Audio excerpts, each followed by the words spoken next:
लोगवा स्वार्थी भइल रिश्तो ना देखे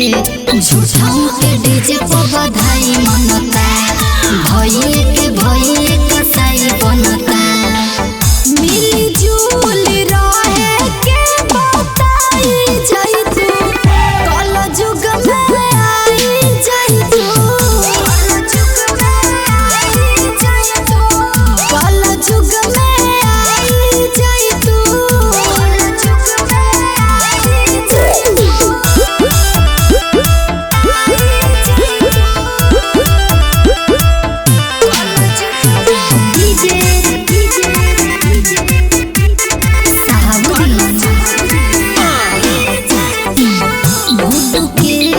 खवलू सही शोभानी साद के धरती बचाल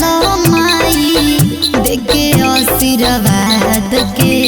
धर्म के नाम पर लड़ाई चलता खाली नेतागिरी के बड़ाई चलता नफरत के दुनिया से हटाई जाई तू कल जुग में आई जाई तू कल जुग में आई जाई तू